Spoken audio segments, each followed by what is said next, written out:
we have a special guest here. Welcome to our show. Thank you very much. No, I'm kidding. I'm feeling I'm feeling special. It's just a little chat. I said I was gonna have a nice surprise at the end, so this is the surprise. You don't get to see his face often, so Hello. definitely a surprise. Great to talk about it. This lovely evening. Let's talk about it. Yeah.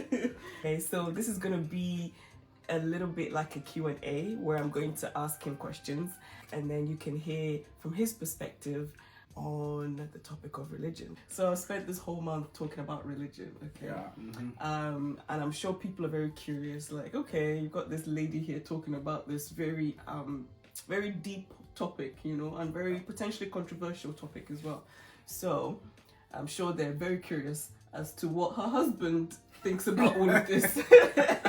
Are they on the same page, or is she just like doing her own thing? So yeah, so what's your take on religion?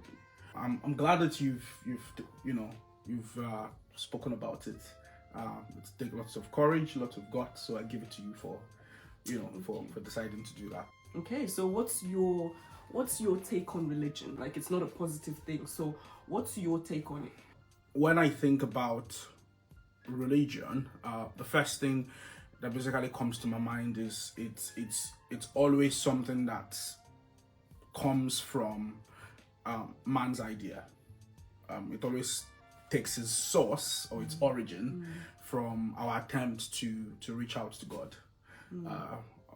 While I believe that true faith actually is God reaching out to us. So all the sort of rules, all the sort of expectations that we give to ourselves, norms, taboos, things that are acceptable or not acceptable, all of these sort of constructs that we all bring together to define what we believe is our way of like connecting with God, all falls under religion.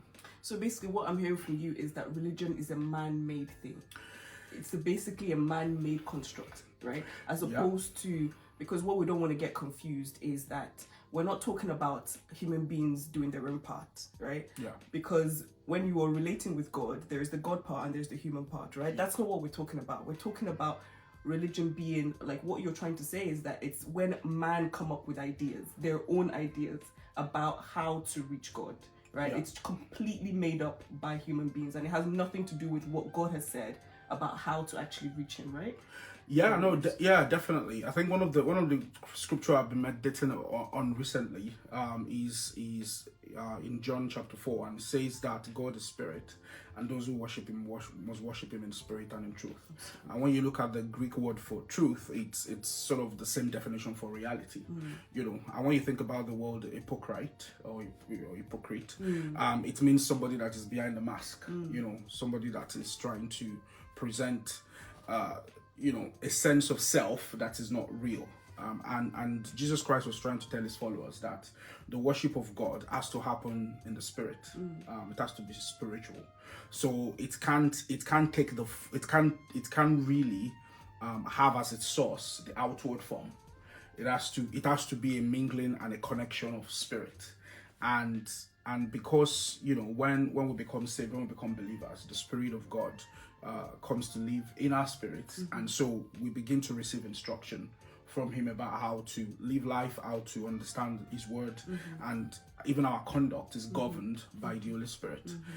When we begin to go into trying to come up with our own ideas of how, of what we think of what our behavior should be like, or what the forms of outward conduct should be like, then we've slipped from being in spirit to our own philosophy and our own ideas, and that is religion.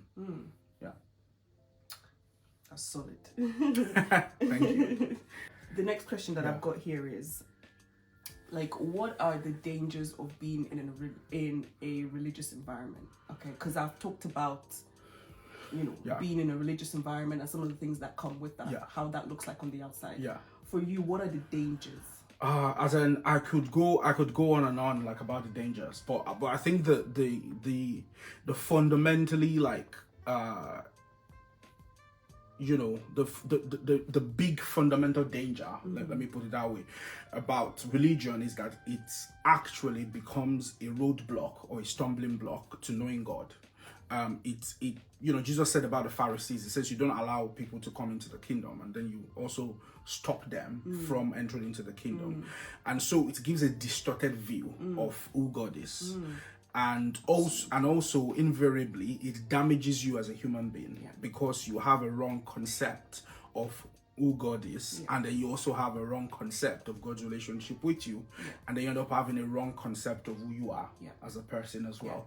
And so there is a lot of hurt and damage that goes along those lines, in the sense that it puts a sort of a lens through which we look God that is false, that is entirely false, and then it also puts God in a false light. And also puts us in a false position with relation to God.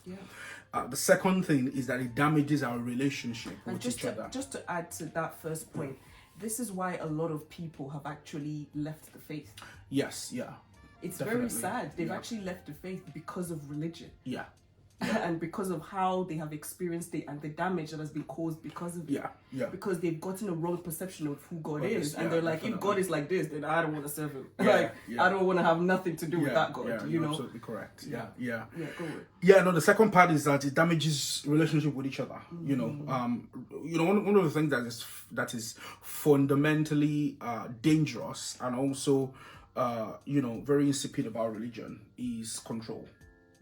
Because invariably, when we have a distorted view of God and a distorted view of ourselves, now because as human beings, we always project our version or paradigm of the world onto others. So when I think that this is the way God is and this is what God's expectation of me is, then I want to project it to other people around me. So I begin to influence other people, if peradventure I have a position of influence, to begin to sort of try to directly influence people to be that. Now the thing with the way it works, with how God works with us in the Spirit, is that the Holy Spirit begins to influence us from the Spirit to make us to have a vision of who Jesus Christ is and how he wants to conform us, to change us from the inside out.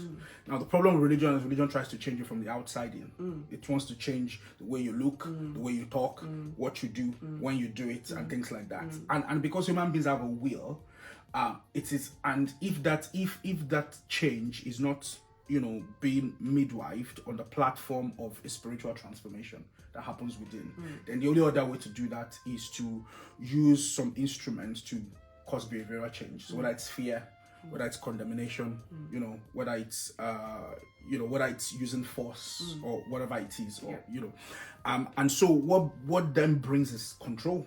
Right, and the problem and the issue with control is that control is a platform by which you begin to introduce the spirit of witchcraft, because witchcraft, is the spirit of control.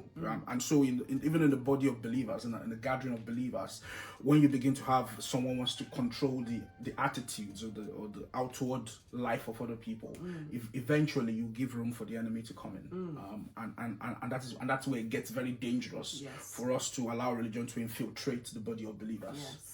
I think that's what a lot of people don't realize, that religion is actually the devil's work. Of course it is, yeah. There's a spirit of religion.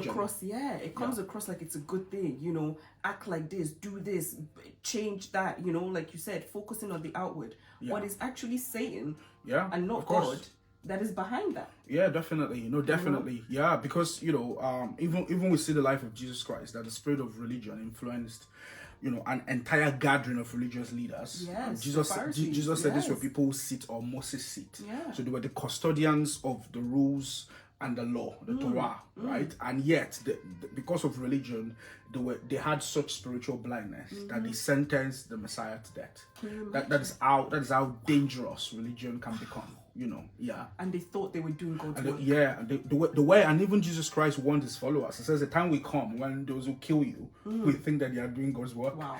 And this was Jesus Christ speaking prophetically about the times after he had already left the scene. So till today, the spirit of religion still persecutes those who walk in the spirit, and the spirit of religion makes people who are walking by it think that they're actually doing the works of God.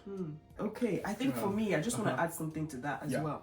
So I feel like one of the other dangers of being in a religious environment is that before long, you will also become religious. It's so insidious, you know, that spirit, and it's so infectious. It's just a matter of time. Yeah, definitely. You see, the reason why I said that it's such a very big thing for me is that, you know, there are many believers out there probably watching this whose desire is really to please God. Yeah. And they're sincere in wanting to please God. And as part of that, they're probably, you know, in a community of faith where there are people that they look up to as, you know, influential believers or believers who are further ahead in their walk of faith. And so, in one way or the other, those people have become like examples or role models to them. And the danger is that if what you've seen modeled in your community is religion or the spirit of religion masquerading itself as a form of godliness, but without the power thereof, the temptation is very strong to begin to think that is how true faith should be practiced. And so you begin to copy that form. And that is where for generations you can build an entire system of tradition where the life of God is not present, and the religious tradition carries on, which is the same thing that happened with the Pharisees. The system existed for decades, even though Jesus, told his disciples that the Spirit of God had already departed from that system.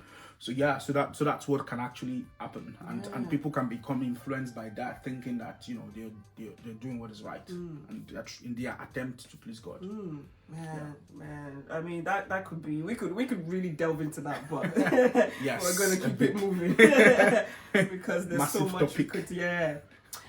Okay, so just another question. Why do you think that people get trapped in religion? But I think you've just explained it there, in the sense that it's because they look up to those religious people. That's one. That's one. And then number two is also it has to do with our human pride. That is why none of us are immune from the spirit of religion, because there is something in the man that always feels like, when I say man, I mean mankind, not just men. There's something in us that always feel like we've got to contribute something. This attempt or this idea that we merit something. Like grace and full grace is such a very difficult concept for us to comprehend, and truly we can't comprehend it from using a carnal mind, right? So anytime we slip from the spirit into the flesh, we always feel like I need to strive to do something or to add something or to put some works in, right? So religion in a way can be therapeutic. It can give you a good feeling. It can make you feel special. It can make you feel, like you deserve. Like you've worked for. You've worked for good things. You're expecting good things. Grace and faith is not about. Think about it like the idea of I'm holier than thou, right? We love to be better than the next person to us.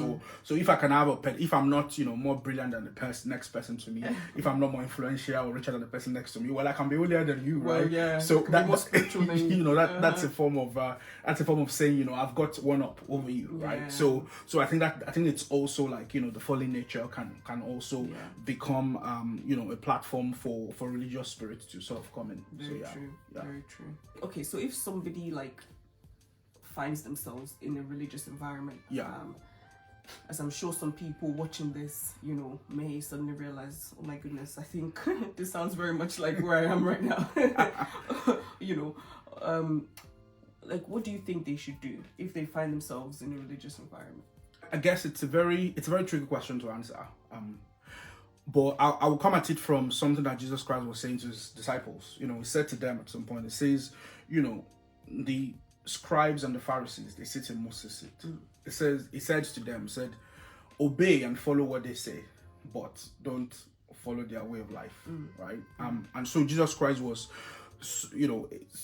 sort of admonishing them that recognize their spiritual authority, because all the people in authority have been put in place by God, right? Recognize that, but don't let the leaven. That's what the Bible, that's always the word Jesus Christ is. Don't let the leaven of the Pharisees leaven you. That means don't let their philosophy or their ideology influence you, right? So the first thing, their way of life. Their way of